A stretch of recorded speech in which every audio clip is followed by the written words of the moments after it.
Doctor, I have vitiligo, मेरे treatment options क्या हैं? डॉक्टर, आपने मुझे ये दवाई दी, आपने उसको वो दवाई दी, ऐसा क्यों? I am having vitiligo and I want to conceive, should आई?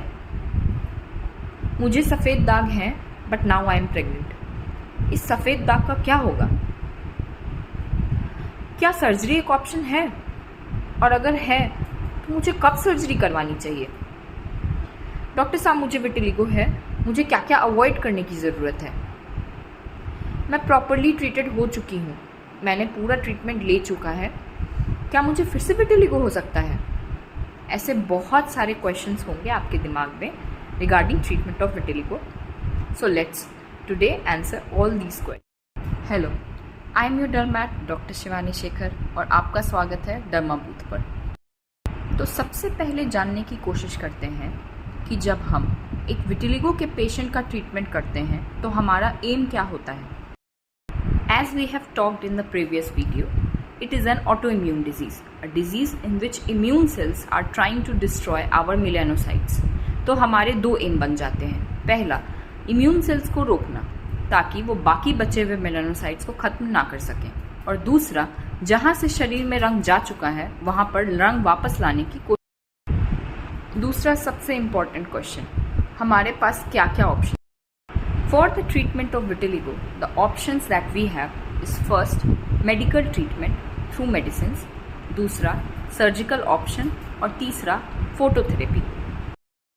अब दो चीज़ जिसके बारे में मैं थोड़ी और बातें करना चाहूँगी वो है पहला विटिलिगो सर्जरी और दूसरा फोटोथेरेपी.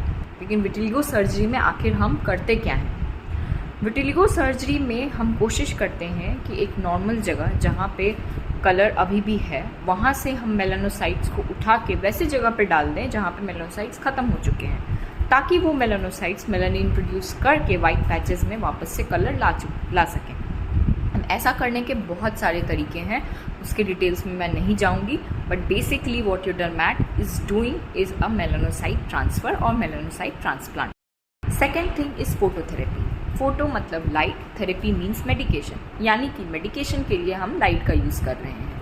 लाइट कौन सा? Sunlight, but it can also be specialized lamps that we are using now days.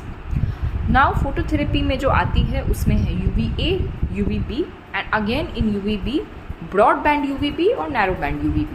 Which is the safest among these three is NB UVB यानी कि नैरो बैंड UVB. कितना safe है? ये इतना सेफ है कि इसको सारे एज ग्रुप्स में यूज़ किया जा सकता है. इसके साइड इफ़ेक्ट्स बहुत ही कम या नील के बराबर होते हैं. इसमें सबसे बड़ा डिसएडवांटेज ये है कि आपको वीकली अपना सेशन लेने के लिए डर्मैट के पास आने की ज़रूरत है.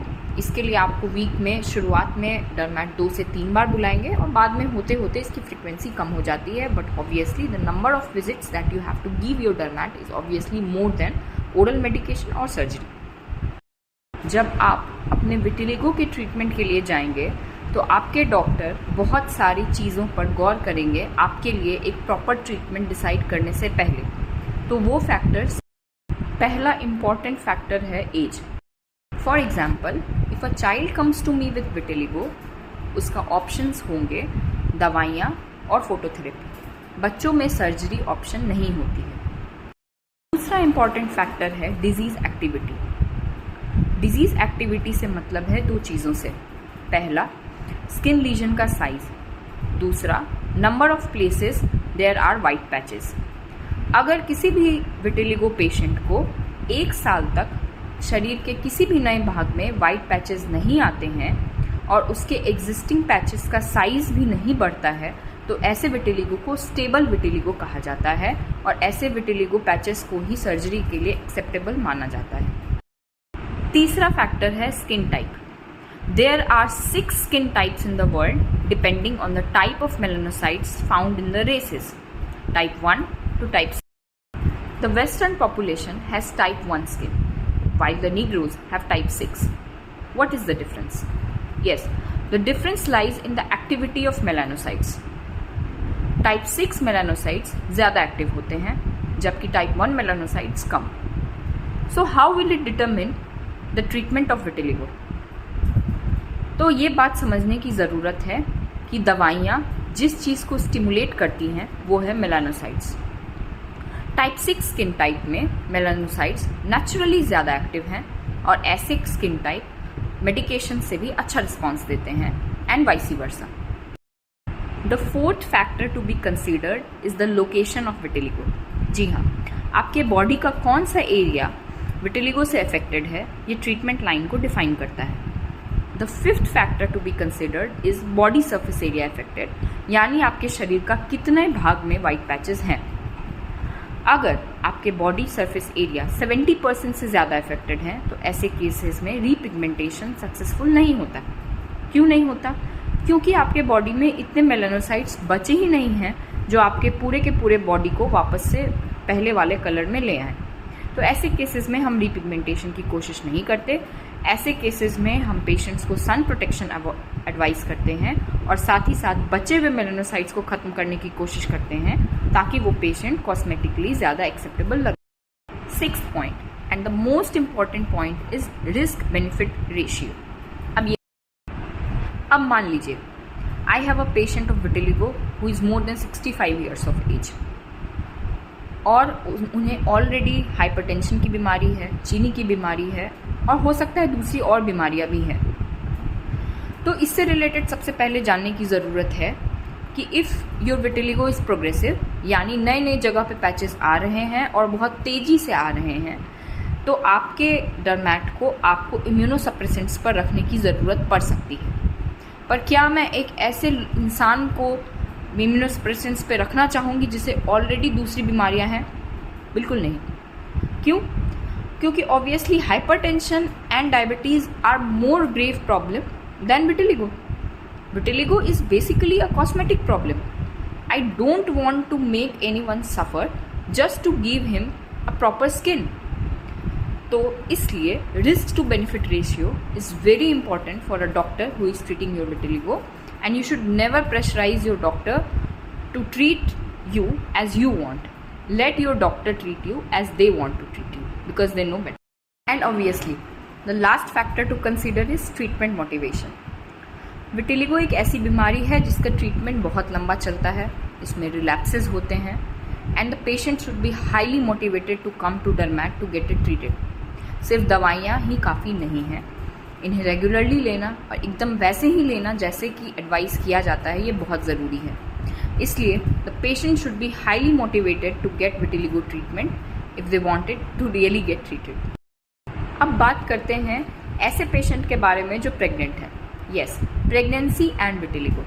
प्रेगनेंसी आखिर विटिलिगो को कैसे अफेक्ट करती है और विटिलिगो आखिर प्रेगनेंसी को कैसे अफेक्ट कर सकती है? In a recent study it has been seen that females with a highly unstable disease before conception are having very high chances of spontaneous miscarriages than those who don't have this disease. मतलब एक ऐसी महिला जिसे unstable disease है, जिसे किसी भी medication से कंट्रोल करने की कोशिश नहीं की गई है, उनके कंसीव करने के बाद मिसकैरेजेस के चांसेस नॉर्मल लोगों से ज़्यादा होते हैं। बट ऑब्वियसली ये सिर्फ एक स्टडी है, इसके अभी तक 100% प्रूवन रिजल्ट्स नहीं है। But obviously the females who are having vitiligo and who are having unstable vitiligo, that is जो vitiligo तेजी से प्रोग्रेस कर रहा है, उन्हें ट्रीटमेंट में आने की ज़रूरत है। On the other hand, pregnancy can have all types of effect on vitiligo। मतलब ये कि अगर एक महिला को पहले से vitiligo है तो उसका vitiligo ठीक भी हो सकता है, ख़राब भी हो सकता है और पहले से कंपैरेटिवली अच्छा भी हो सकता है। Unfortunately, medical science is not able to decipher the effect of pregnancy on vitiligo until now. Can vitiligo relapse?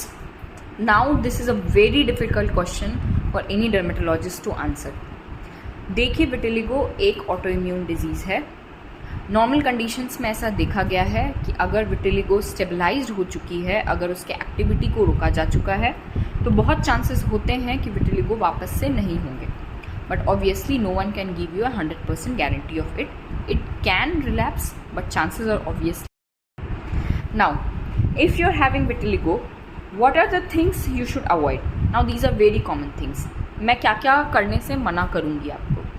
पहला, अगर if you are a lady, try to avoid synthetic and tight undergarments. दूसरा, avoid hair colour. तीसरा, avoid बिंदी।